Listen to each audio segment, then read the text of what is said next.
Knyga Koplyčios paslaptis.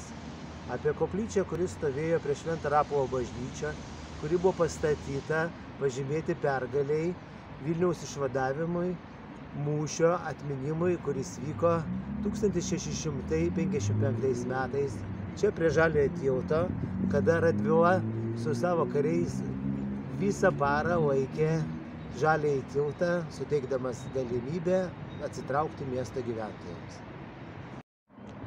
Šnipiškių Jėzaus koplyčia stovėjo netoli Žaliojo tilto, priešais, panašiai toj vietoj, kur dabar pas mus matosi skverelis, kupstelis ir spaudos kioskas.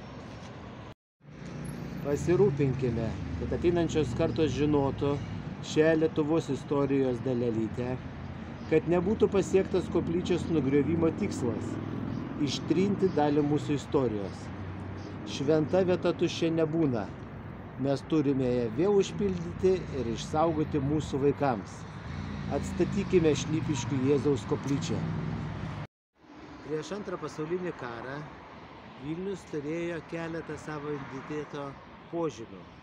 Tai buvo tokie ryškūs ženklai kaip Aušros vartai, Gedimino kalno pilies bokštas, Šnipiškių Jėzaus koplyčia.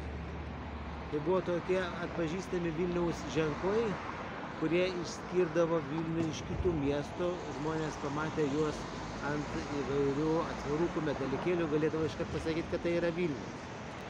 Tai vienas iš tokių svarbiausių identiteto ženklų buvo kalnelis priešais Žaliąjį tiltą ir koplyčia, kurią 1661 metais vyskupas Beliozoras įsakė pastatyti Vilniaus katedros kapitului, siekiant paminėti pergalę prieš Maskvos Didžiosios kunigaikštystės kariuomenę ir Vilniaus išvadavimą.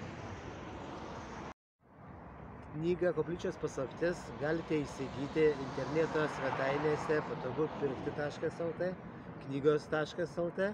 Taip pat gyvai galite nusipirkti knygos.lt firminėje parduotuvėje knygyne Vilniaus gatvėje. Noriu pakviesti Jūs dažniau žiūrėti ir sekti mūsų kanalą YouTube'e, nes mes darysim daugiau reportažų, pasakojimų apie bažnytinį paveldą Vilniuje, apie koplyčias Vilniuje, Vilniaus apskrityje, artimuose vietovėse. Ačiū labai. Prenumeruokite mūsų YouTube kanalą. Susitiksime kituose video.